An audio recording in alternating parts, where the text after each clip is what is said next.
after a really, really fun divisional round playoff weekend, we come to you on Monday, January 23rd, with episode 23 of the Sumer Sports Show with Eric Eager and Thomas Dimitroff. I'm the aforementioned Eric. I'm joined by Thomas. Thomas, did you enjoy this weekend of football as much as I did? I enjoyed it. To me, it was about the face-off, so to speak, of two coaches, one Dan Quinn and Kyle Shanahan. It's always coming back to that, right? I love seeing those two guys battle. Of course, I didn't necessarily expect the ending, but hey, man, it played out the way it did. It's great for the 49ers, of course.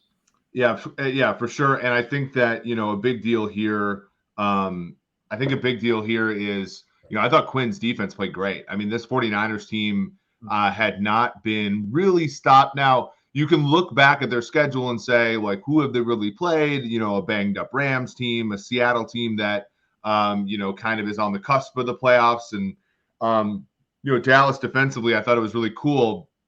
You saw some things that Quinn did. He put a safety, J-Ron Curse, over McCaffrey at times, which I thought was really sharp. Deebo Samuel didn't have the impact that he normally has. We did see a really great George Kittle play, but not necessarily a really great George Kittle game. And ultimately, that was a battle where, not to be, I think, I'm just repeating what the Dallas Twitter account said, but a play where, the quarterback for the Dallas Cowboys and the offense, I think broadly let down the defense a little bit. And so, football is a team game, as we saw in the first game on Saturday, where the league's best player gets injured in the second quarter, and the entire team, including the backup quarterback, picks that team up and carries them to the AFC Championship game. I think for Dallas, the defense played almost well enough for them to overcome a poor game by Dak Prescott, and the San Francisco team played just well enough to, I think, carry Brock Purdy in what was probably his worst game as a starter. So it's interesting because I was talking to Dan Quinn earlier in the day. He and I we always seem to connect around this time of year, just as he's, in his mode, and a lot of people tugging at him. But I did ask him, I said, what was the plan? How did you come in with Brock Purdy? Thinking like, were you going to move him and turn him upside down? Because that's what we would have done. Most people would want to do that, right? Mm-hmm. And, he obviously was very impressed. He thought they had him in certain situations. And I said, well, then you flip it around and you have catches by tight ends who shouldn't have made that catch. And I felt like things were on their side, meaning, as it was going down the stretch. One of the things I heard today, which was pretty amazing, was someone was talking to Jerry Rice. And I don't know if you heard that out there or not, just about him comparing. He has never seen anyone a la Joe Montana, like he thinks this guy truly is. Coming from a guy like Jerry Rice, that's a big, big deal. My point, swinging it back around to Dan, is there's something interestingly special, and I'm not a big believer in it either. I'm more like the anomalies don't come around that often. But that cat got the ball off fast. He was decisive, and he's even keel, which you don't get that often. So it was fun to watch in that. Yeah, and of course you have 2 Super Bowl rings in your cupboard because of a 6th-round quarterback who, not because of, but in large part, with a quarterback who was picked in the 6th round that wasn't expected to do much, who, an established starter gets hurt and he's asked to play. And not a guy with the biggest, we've all seen the pictures, not a guy with the best physical tools you've ever seen in the world. And, just because he runs, and it was interesting for Brady. And I think this is a great topic for offensive linemen we're going to talk about later, but also just for us at Sumer Sports and how we orient ourselves to the rest of the league. Like, one thing that I think is tough is that just because a lot of players in this league don't develop, and just because the league, I think, is not necessarily designed for players to develop, doesn't mean they don't. And, with Tom Brady, for example, he was very much Jermaine Wiggins was the underneath guy in the one Super Bowl year. And then, you're talking about Kevin Falk, and like the wide receivers went from David Gibbons, Deion Branch, those kind of guys. What was the other guy? David Patton, who had the touchdown in the Super Bowl. And you look at those aren't great receivers, but they're good enough. and you have an offensive line and a run game with Antoine Smith and Corey Dillon eventually, and that's how you do it.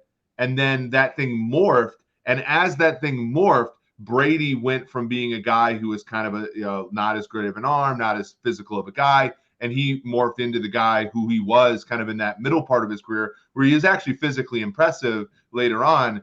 You think about a guy like Brock Purdy, and obviously, like if he builds into this sort of thing, that could very much be the marriage. That's perfect for him. I know just a little bit of an inside information. My friend Sage Rosenfels, who's a quarterback who played in the NFL for Kyle Shanahan in 2006 with Gary Kubiak. One of the things, he's also an Iowa State grad. When he coaches quarterbacks during the process of the draft, and he was hired to coach Brock Purdy, and he specifically coached Brock to learn those bootleg, under center offenses, specifically just those, right? So he learned the terminology, the Kubiakian offenses and the Shanahanian offenses and the McVay offenses. And so if you get there, the language barrier is already gone, and all of it is this physical. And it's amazing, but he does look like a natural in that offense, and it's amazing that like that coaching overcomes kind of all of the issues that he had at Iowa State, which is kind of just, he was a really impressive freshman and he just never got any better. And you wonder how many careers sort of lay barren because we don't have that kind of intervention on the part of the player. Well, speaking of intervention on the player and speaking about players, I mean, it's amazing. Back to Dan Quinn's conversation today, because we were talking about Purdy as we were talking about, and then it flipped over talking about Dak Prescott, right? And he was saying, Thomas, you and I have talked about this with Matt Ryan, having been together with Matt Ryan. He said, but I don't know if I've seen and been around a quarterback that was as close to having the way that he pronounced was describing it, that was born with a C on his chest than our quarterback at Dallas. He said he is such a special leader. I really felt bad for him because I know it's tough. He wants it so bad, and each year they get close and they're back and forth, and it is a complicated thing. And that's where, I mean, whether people want to believe this or not, I'm a huge believer in, everything has to go your way to have a championship season, right? The injuries have to go your way. The figurative and literal football has to bounce your way. If it doesn't, you may be the best team, and you may be the strongest team, fastest, athletic, but if things aren't on your side, man, it's complicated. So it seems. I mean, you bring it up, like I followed the Chiefs. I'm a fan of the team. And I think about if Patrick Mahomes gets hurt yesterday against a Cincinnati team where everybody, like, let's say they were the 2 seed, right? And and again, like we talk about luck, and I don't mean to say luck in sort of like a gambling way or whatever, but the DeMar Hamlin thing happens, right? And a few cascading things happen. If Cincinnati wins that game yesterday's in Cincinnati, and now it was snowing here yesterday, but in theory, like better weather, and maybe the Bills are better equipped to handle it. Now, again, it's weird because the weather here in Cincinnati was actually worse than it was in Buffalo, and I always felt like Cincinnati was better equipped to handle the Buffalo weather than the Bills were, which sounds stupid, but that's also been true about the Packers in the past. But even furthermore, the Chiefs got the 1 seed in large part because the NFL made a decision to give it to them instead of allowing the Bills to have a chance to earn it on the field against the Bengals a couple weeks ago. And so Kansas City catches Jacksonville, which, like, look, we love Doug and Trent Baalke and all those guys, have done a great job. It's a very impressive. I mean, it's the first time in NFL history that a team has earned the number 1 pick consecutive years and then win and won a playoff game, right? Mm-hmm. But Kansas City, I think fans, if when they hit the pillow at night, are pretty happy that injury happened against Jacksonville and not Cincinnati, right? Because I think if it happens against Cincinnati, they're probably bounced in a week. So as you said, so much fortune has to go right, and I think that Belichick and Brady, and like obviously you were part of it too, like they spoiled us the idea of a dynasty and of that prolific Super Bowl winning. For the most part, man, it's so hard to get there, right? And there's so much that has to go your way. And I think all 4 teams that are left, you could look at certain circumstances in their last, month or so and say, this worked out in their favor, and that's why they're here. And not to say that they're not great teams, but that's the role that luck plays in football. Look, and I think I've mentioned this before. I just think there are so many really, really smart football coaches on both sides of the ball in this league. I mean, when, maybe outside you don't really feel it, but when you sit inside a building and you really listen to these guys and how they game plan and how they create, it's, to me, it's unbelievable. It's awe-inspiring at times because I think it's just these guys get down and there is an element, I'm not rocket science, but there's an element of so much mathematics and science to it and creativity to it that I think is amazing. So it all plays back into that. You think you have it all figured out, but if a ball bounces a certain way, that's all for naught and someone else is getting the win. So we can talk about this all day. It is life, right? It's how it is. Yeah, and it's unbelievable that even despite that, they haven't won. They've only won 1 Super Bowl, but kudos to Andy Reid, Brett Veach, and company. Brant Tillis, one of my good friends, hosting 5 straight conference title games is is an incredible feat. And not to gush too much, but all the stuff we talk about on this show, weak link systems, building a secondary, all that stuff. The Chiefs kind of applied that last year after they traded Tyreek Hill, and I can't help but be a little bit smitten by the fact that they're there because they used to be one of those really, star-laden teams. They have stars, don't get me wrong, but trading 1 star and spreading out the risk across the roster is kind of a Sumer Sports approach, and that Sumer Sports approach has gotten them to where they are now. They're going to be in for a dogfight against another team. And we talked about the Bengals on this show as well. The Bengals built that secondary in a very similar way. And they were amazing. They basically did not screw up on over 60% of their plays in the secondary yesterday against a pretty good Bills offense. It's so cool this time of year because you can look at all of these teams and be so impressed by aspects of you don't get here necessarily. You can, but oftentimes you don't get this far by accident. And so I think it's so cool to look at the Eagles and the Bengals and the Chiefs and the 49ers and look at them and say, hey, there are some really cool team building elements here that we can move forward and talk about. But go ahead. Look, I'm sitting here thinking it's no mistake that the teams that are thriving and are consistently thriving right now are the teams that are run well from the very top, right? I'm talking about from the owner of the train set all the way, through the GM and the quarterback and the head coach. We're talking about the Chiefs, having the trifecta there as far as, that's a great situation for Brett Veach to be in, having an owner or a quarterback and a head coach the way that he has. Philadelphia, what Howie's doing with that group. Look, when you get teams that are focused and they make good, strong, thoughtful moves, they're not always going to be there, right? There are ups and downs in this league. But again, watching who is thriving right now consistently, again, it speaks volumes about the people in charge. Yep, and you just look at Howie Roseman and how down in the dumps they were in 2020. They made a tough move to move on from Peterson, who wasn't a bad coach, as evidenced by the fact he took the Chiefs to the wire yesterday Saturday as a member of the Jaguars. But you make tough decisions sometimes, and everybody works out for the best. As you look at Jacksonville, I think will be there for a while in the AFC, and the Eagles, of course, are the favorites to win the NFC come Sunday. Now, we'll talk about the games, I think, on Wednesday. We'll indulge ourselves in a little bit of prediction and all that. But what I want to do today with the last half hour we have is talk about interior offensive line, because last week we talked about tackles. And in fact, I sent our podcast to my good friend, Jeff Schwartz, former NFL lineman with, the Panthers, Vikings, Chiefs, Giants, and Detroit Lions, if I'm not mistaken. He thought it was great. He said, which I thought was interesting. He said one of the really cool insights that have occurred in the NFL over the past, 2 or 3 years is this idea of weak links. And can you shoot the moon and get 5 average offensive linemen? Because that really is like almost better than having 2 great offensive linemen and 3 guys who aren't very good.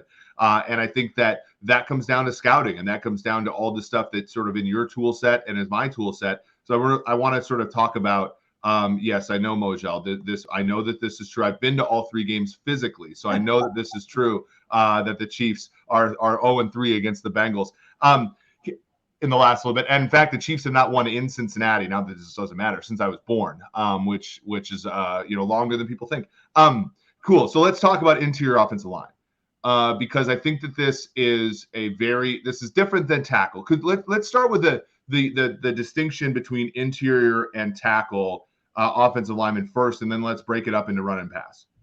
So let's start by saying, that interior position. Let's talk about guards first. I know the guard and the center are definitely different as well. Let's stay with guard first, if you don't mind. We can talk about center. We can talk about the nuances, and we can also talk about mistakes made, that I have personally made. And they're really, really interesting. I think they're great lessons to be learned. At the guard position, just so you know, back in the day, we always used to say that right guard was ostensibly the easiest position to play on the offensive line because it was for a right-handed quarterback, right? Because it was right there. It was, to the right side, not blind side, of course, and it was very close. It's obviously a very rough and tumble position to play. And, when we kick off our mode and our evaluation of guards, we've talked about it with the tackle position. And I felt like someone told me the other day, like, T, you were like spitting. You were so excited about talking about the tackles. And I get excited about talking about them because I know how so damn important they are. And when you have a guard and you're looking at the guard as a run blocker and as a pass blocker, let's start with the run block element. You want someone that has the ability, again, he has to have a very strong, stout base. It doesn't mean that he has to be, 350 pounds. I'm talking a strong, stout base with really good balance and agility back to, being able to turn your butt. We've said turn your butt to the hole. I used that line before, but the ability to get in there, anchor in, use your hands properly and not get tossed around. Very good eyes and vision in the game, coming off the ball with quickness and explosiveness and ability back to steering. Really, really important at that guard position. I look back and I think about guys who have leverage. And I've mentioned this in one of our discussions. We love guards in the NFL who have a background in wrestling. I don't know if everyone knows that or not. I mean, it is such a good indicator of how that player is in the middle of it all. It's, again, tough ass position. You get D tackles and nose tackles who are some of the toughest people out there coming at you from every which direction. And you have to manage that. You have to see it. You have to be strong enough and stout enough, good enough base, and quick enough to put yourself in the right position to manage that as you are getting into the run blocking and as you are driving your legs. And I just want to bring up Chris Lindstrom only for no other reason, not to toot anyone's horn. He was, to me, if you guys watch a guy like Chris Lindstrom, he is the epitome of, in my mind, what a guard was that we were looking for, right? Quick, explosive, athletic, was able to run a 4.75 or whatever the heck he ran, could run downfield, can play in space, can get out on the perimeter, but can also, get to the second and third level and has the ability to do it with an awareness and a toughness. To me, that's your prototypical guard in the NFL. And I personally am not a fan of the big 350, 375 guys. I would much rather have the 310, 15, 20 pounder, maybe 20, 315, who are athletic and can move. Yeah, it's interesting that you brought up right guard because I want to bring up an anecdote. When I was first at Pro Football Focus in 2017, I went and visited a team. It was the first time I ever been in a team facility. So like you have eyes wide open and I'm in the room and it's like this potpourri of people. It's like they're analytics guys. It's their, some scouts who are, have and there was a guy who was the offensive line, one of the offensive line coaches. And he said, left guard is the easiest position to play in the NFL. And I said, or maybe it wasn't easiest, but he said the least important. And the way that he put it, so it's interesting because those two are not the same thing, by the way. Like hardest and least important are not the same thing. But he said, and I want to get your take on this, which is very interesting. He said that, and this was 2017, so just think about the state of the league at the time. But he said, given where defensive linemen are now and the athletic mismatch that a lot of them are, and the way that sort of offenses are run now, where basically if you're a right-handed team, you'll have the nose shade on the left side of the offense's left side of the center, and then you'll have the 3 tech over the right guard, and then you'll have like the rush end over the tight end tackle, and then you have kind of the base end over, or sorry, the rush end over the left tackle and the base end over the right tackle. Like that's how he said it. So the left guard was oftentimes uncovered. It was one. And so the right guard was always over that 3 tech, which is always guys like Aaron Donald and Fletcher Cox and those kind of things. And so the left guard was always this player that sort of like helped out the left tackle or helped out the center. And so it was like this position where the guys flowed around. But to your point, right guard, right? The reason maybe it wasn't as hard is because it like there's a huge variance in what you get at 3 tech in the league. A lot of 3 techs are so good no one can block them, and a lot of 3 techs are so bad that everybody like.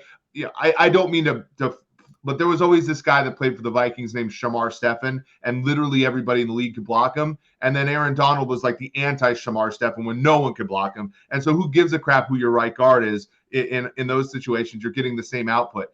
And so I went back and looked at the play-by-play data at PFF, and I sent this guy an email. I'm like, well, hell, holy shit, you're right. The left guard's grade had the smallest influence on how the offense performed in the passing game and the running game, which I thought was interesting. It's very interesting, and there's so much validity in that. I think over the years when we were trying to figure out the guard position, I'm talking about way back when I was with the Detroit Lions early on in my scouting career. Just, all of our discussions about who played where, and like you said, things have changed when you start talking about schemes over the many years. Pure and simple, those offensive guard positions, we used to think at both offensive guard positions, it was like all we really cared about in free agency was we were going to potentially draft and look at free agency at the tackle position, and at the guard position, we always felt that we could get some lower level guards on both right and left, on the right and left side, and not pay out of our ears. It's not the case anymore. I mean, you get some guys that are difference makers. I mean, in the interior spot, right?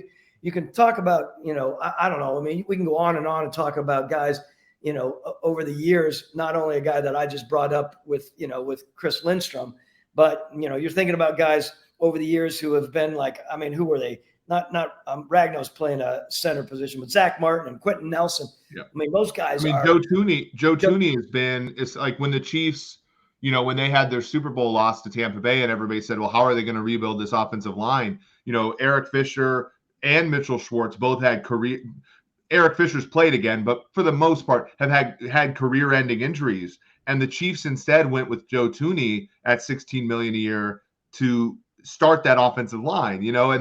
And why did they do that? Because, well, Tooney, and again, this is about weak links, but Tooney can play left tackle in a pinch, right? And so if you get an injury, and they had one in the first loss to Cincinnati where Lucas Niang got hurt and Orlando Brown got hurt in the same game, and they went ahead and they basically played Tooney at left tackle, played Nick Allegretti at guard, and that was okay for a while, right? Like that's, again, the value he brings. You look at, Marshall Yanda. Like, I'm going to tell people are like, well, what's wrong with Lamar Jackson and the Ravens? Why can't they get like Marshall Yanda retired? And that, that stuff happens. Like Randall McDaniel is a guy I grew up watching when I grew up in Minnesota, like a Hall of Famer. Actually, he's a elementary school teacher now, which is really cool. But he was another guy where, that was they changed. Mike Tice changed that offensive line every year, but the one rock was the left guard in Randall McDaniel. So there's certainly value there.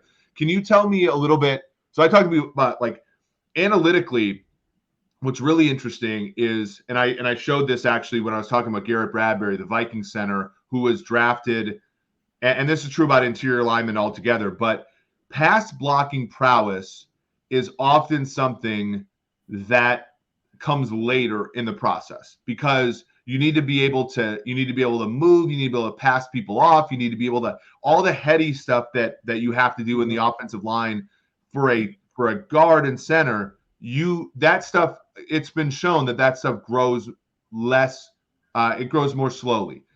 All the stuff you talked about in the run game for guards and centers, like those things can come more quickly, right? Like you can move around, and pick off a guy on a screen or pull and stuff like that. Like when you're looking to draft a guy and you have to play him right away, what kind of trade-off do you make between like sort of being able to anchor in the passing game versus being able to run and being able to move and be athletic in the run game? Well, as I mentioned before, that base element, the balance element, the ability to recover is really, really important. Let me just fold in again. You had mentioned it. You alluded to it for sure. The versatility to be a guard is within the guard position is really important, right? If you're just a one-trick pony guard and you can't flip over to the other guard because of injuries, there are so many injuries along the O-line. That's why the guard that, even though he might be, a shy under 6'4", but he has the ability to slide off the edge like a tackle, is a big thing. So you get guards out there who are versatile, who are smart and heady, who have an adeptness about them as a run blocker. Again, all the things that I mentioned, not to repeat. And they have the initial quickness to set, the hand quicks, again, the awareness and the ability to extend, of course, and they don't just get blown back, right? Some of the interior guys at times will let that strong dude get underneath them, and they're just letting the pocket collapse.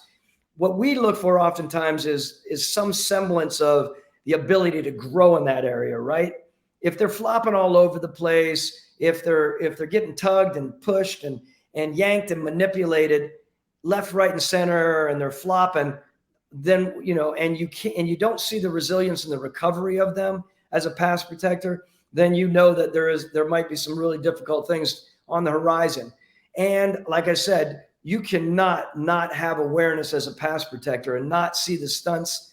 If you can't see that, man, you are dead in the water. And I think this is why these positions, I think I loved evaluating them as much as people would just imagine that, well, you guys always want to bring in these high athletic guys that are running fast and look pretty doing things. There is such an element to evaluating outside line, tackles as well as the interior. It's not boring at all. If anything, there are so many layers to it that I think are fascinating. But please do not forget the versatility being so important. Yeah, exactly. And we talked about that, right? Like there's value, we talked about last week in how there are left-handed players and there are right-handed players. And essentially, you have a hard time at times when, you move from left to right, but you need to be able to do it. I think sometimes there was a player who, you had in the Falcons, but when he was in Minnesota, Brandon Fusco was a much better right guard. And because they had, I don't know what his name was, Harris, I think was play, they had a situation where he had to play left guard and he was just not very good. Right. And it's just like, there's an aspect of in a weak link position, like interior offensive line, if you are unable to, sort of move back and forth, then you're just going to have less value. And there's, there's just so much to that position because, the reason why offensive line is weak link is because the attacking position against you, they can line up players, like they can line up Micah Parsons over your guard. And if you've been trying to hide that guard that entire year, or you've had an easy schedule of interior linemen and he lines up over your guard, that's tough shit. Like he's going to come and get your quarterback. And, there are obvious ways that your play caller can battle against it. But that's why guys, really good defensive coordinators like Dan Quinn and like, I remember Mike Zimmer in a playoff game against your rival, the Saints, lined up Donnell Hunter and Everson Griffin over the guards, and that was why they won the game, because they got pressure in Breeze's face, and Breeze is 5'10", and it didn't work. So it's really important. Can you expound a little bit on what I just said, which is there's a lot more shorter quarterbacks in the league now too, and so there is also this aspect of in pass protection, it used to be about the tackles more often, and it still is super valuable to have. Your tackles, I think, are more valuable because the athletic mismatch there is so immense, and it's less so on the interior. But now, quarterbacks are smaller. We prize the run a little bit more in quarterbacks, so we've given up a little bit on this size part. And so interior pressure is going to have make a bigger deal on quarterbacks who are a little bit smaller. Can you expound on sort of like, did that realization at all change your approach to evaluating the position? Well, yes, that's the smaller quarterback thing. I never had to necessarily deal with, having been with New England and Tom Brady, and of course Matt Ryan for my entire time in Atlanta. What I do know is the pressure inside 100% was a bear, and if our quarterback couldn't climb up in the pocket, it would blow our entire scheme out of the water. It was the most frustrating thing in the world when we were playing against those big teams that were jamming it down our throats, right? Because we, outside zone team, we were lighter in the ass as far as our O line. We were playing at times with, 305 to 38, 39, very different than the bigger guys, right? So we were taking some serious press up the middle that was complicated. It was tough. Even Matt as a 6'4" guy versus some of the smaller. So yeah, that interior element, I never thought it was that important. Coming back to what I was trying to talk about earlier, it was always on the outside, but then we realized if Matt couldn't climb in the pocket and do what he needed to do, we were dead in the water. So we decided to start spending more money and more focus on it. So it was very important. If I can at this point, and then we can get back to your point as well, I want to raise my hand because every one of us as a GM has made mistakes along the O-line. Some we've made mistakes unbeknownst to ourselves, and others we just miscalculated. When Matt Ryan first came in, and we had a guy named Todd McClure as our center, right? Todd was a really good, solid center, consistent. Everyone loved him. And then, we were always thinking, I came in there thinking, like Bill Belichick, I wanted to be one of those guys that was ahead of making the deal. I didn't want to sign a guy like Todd to another contract, though he was on the tail end of his career.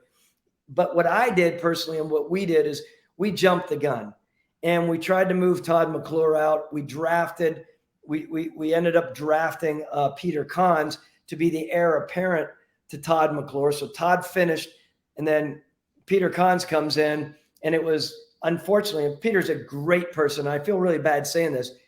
It was a cluster. It never worked for us.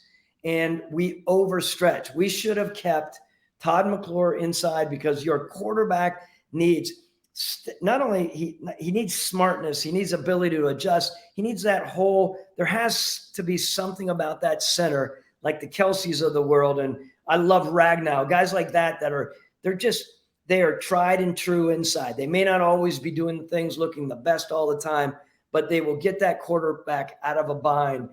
Don't ever underestimate the importance of that center. Even if they're on the tail end a little bit, be very, very smart, you rising executives, not just to go to the shiny athletic guy that comes out of the school and you think he can pop in right away, because it is complicated. And remember, we're not able to train these interior guys the same way we used to. So they don't have the same training because of practice issues. Well, and that's where I think so obviously you lay bare a problem, an issue that you had where you moved on from a veteran and drafted a guy. But this is where I think the team building aspect comes in, right? And where if you build a team kind of the Sumer way or the Broadway, where you're looking at, these are not what we would call premium positions. And what I mean by premium positions is, can you access this position in free agency? If the answer is no, then it is a premium position. So you can't access left tackle. Like the Orlando Brown's an average left tackle, and the Chiefs franchise tagged him. Like, that's how important the position is. Wide receiver, you can't, like, the best wide receiver in free agency is Christian Kirk, right? And like, if you want a brilliant wide receiver, you got to trade for one or you got to draft one. Quarterback is the same way. Corner is the same. Corner's a little bit weird, but corner's the same way. If you want a great corner, you're going to have to trade 2 first-round picks to the Jags and get Jalen Ramsey, right?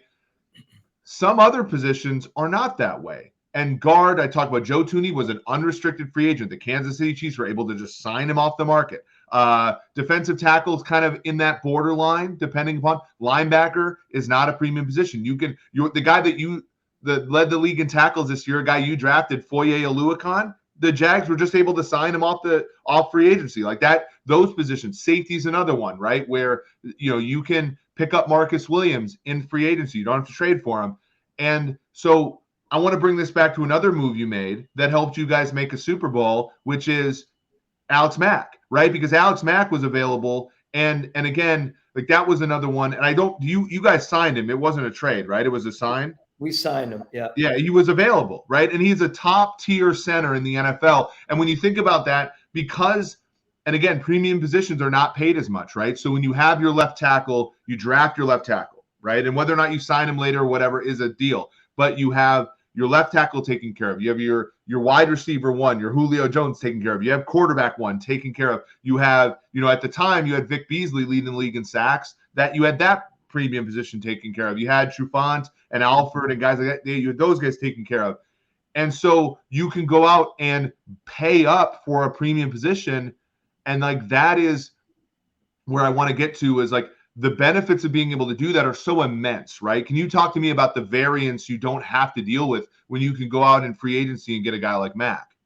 Well, Alex Mack, yeah, that's one that I would say and we were the most proud of through our whole tenure there, because it was one of those that we really knew had a lot of life left in his legs.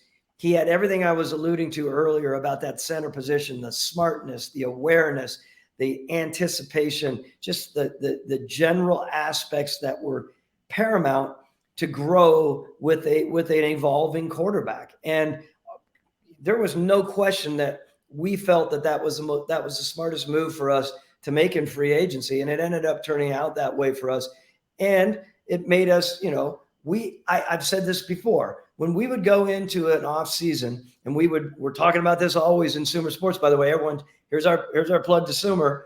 I said this time and again, I was happier than a pig in whatever they call it, when I could go to Arthur Blank and say, here, Mr. Blank, we have 12 scenarios here. And here at Sumer, 12 scenarios. I mean, we can, with our algorithm, pull millions of scenarios. That's pretty amazing. We'll talk about that another time. That's a very, very different thing. But being able to come in and show that you can pick someone in free agency, spend really good money, and know that he's going to be there for the long haul, like Alex Mack, and it frees up the other positions in the draft where you know that you can truly go after the players that you had mentioned. So strategic placement of these free agents. And now, I never used to think that. I never in my earlier years wanted to spend money on, especially an interior guy, until after that move with Alex Mack. And I'm a huge fan of it right now. Well, and because again, like it's just where it's about where the positions are available. Like if you want, like, and Alex Mack came after Peter Kahns, right? A little bit, right, in the future. That's but right.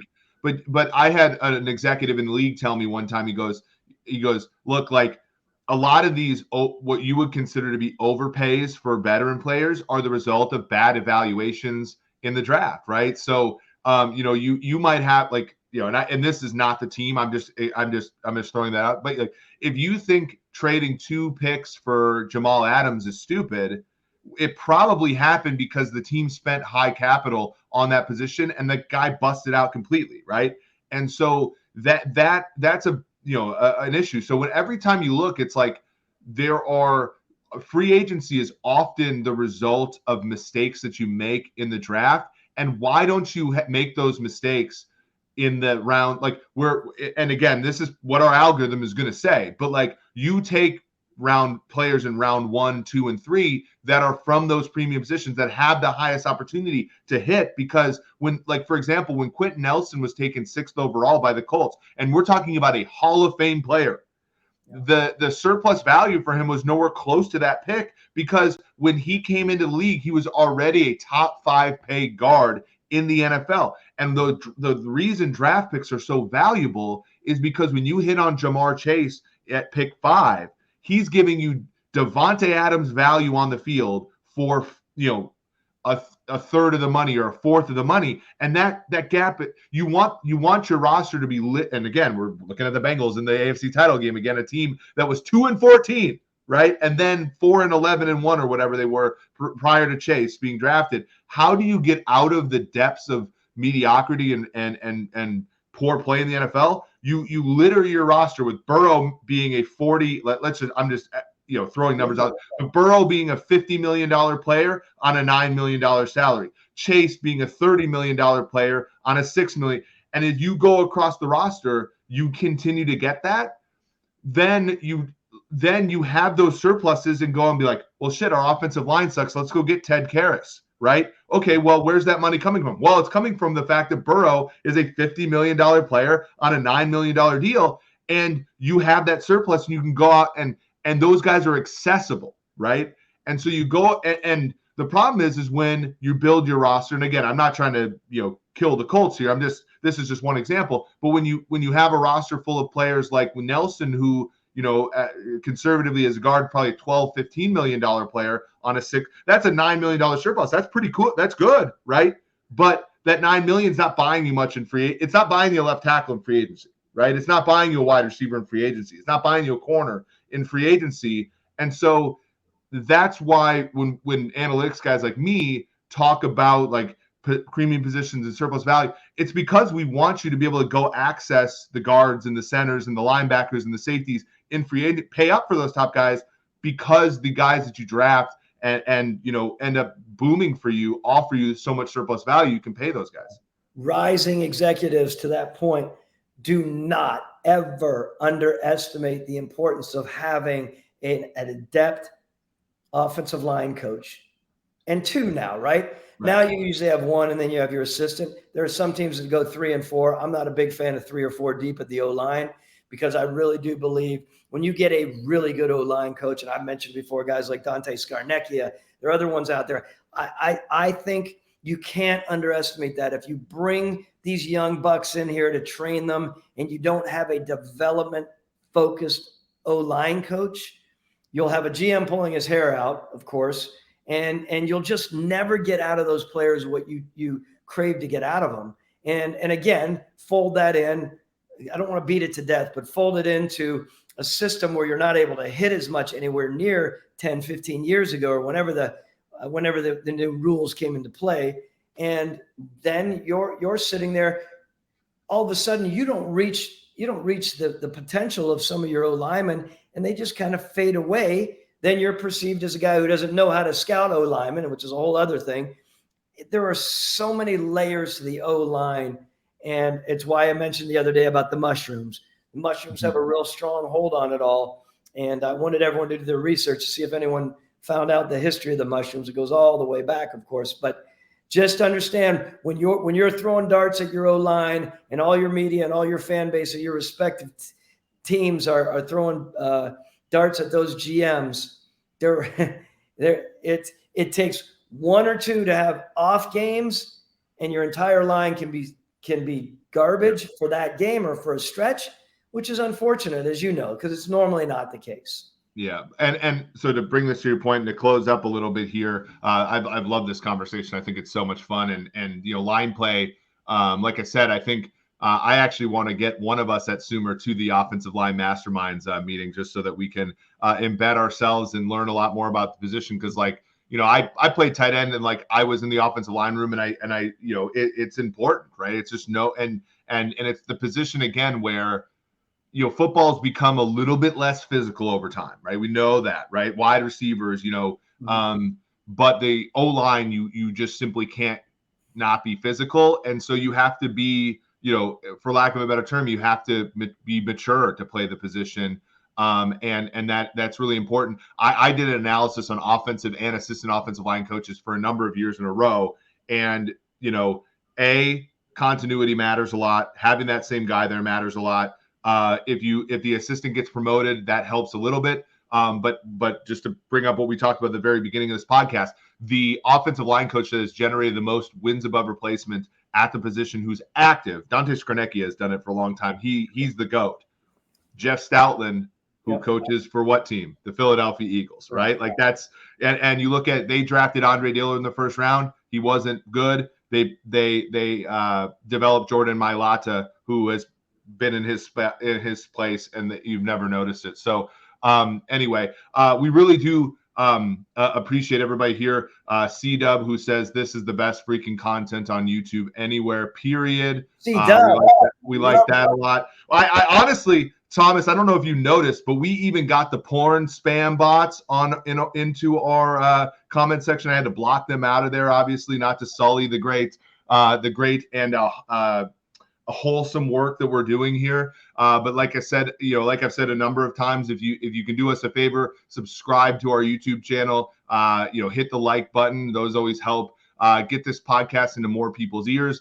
I think at some point, maybe when we get to episode 25, we'll have a name for our listeners and the goats, the people that have been here for a long time. Obviously, you were charter members of that group. But we really do enjoy being able to produce this content for you guys. Go ahead and go to Sumer Sports at Sumer Sports on Twitter also for content. We had a few things. We talked about coaching last week on the website. We talked about who winning the Super Bowl and that kind of thing. We've also talked had a bunch of metrics that we're going to put up there, kind of test them for you guys, and then eventually they will be on SumerSports.com. The respected Madman, thank you for teaching us so much. We really appreciate that comment as well. Thomas, do you have any comments, or are we ready to let our listeners go and enjoy the rest of their Monday? No, enjoy the Mondays. Know that we're all over the place, and we're really, really excited about continuing to create a lot more. Think about it as a startup company being backed by Paul Tudor Jones, who's one of the very best at what he does, and learning. And of course, my partner here, Eric Eager, knows all about mathematics. When we have an owner like Paul Jones, who is fascinatingly adept and sort of deeply entrenched in modern portfolio theory and what will come about Sumer Sports and what we're doing with our optimization model and such. I just think the idea that this is going to revolutionize is beyond exciting for me. And I can't wait to be a part of it, Eric. I want to be a part of every bit of it as we continue to grow, teach people, have people teach us in our own way. And I think it can be fascinating for Sumer, of course, and for the fan base. Yeah, for sure. And I think that we'll just continue to grow this. We are having discussions about, what we're going to do with some of the other folks in our company as far as what content they're going to produce. We're also thinking about the draft. So if that piques any of your interest, we'd love to, for you to give us a shout on Twitter or in the YouTube comments if you think that that's a good idea. We are here for your feedback. So really appreciate you all. Like I said, rate, review, subscribe. But for Thomas Dimitroff, this has been Eric Eager. This has been episode 23 of the Sumer Sports Show.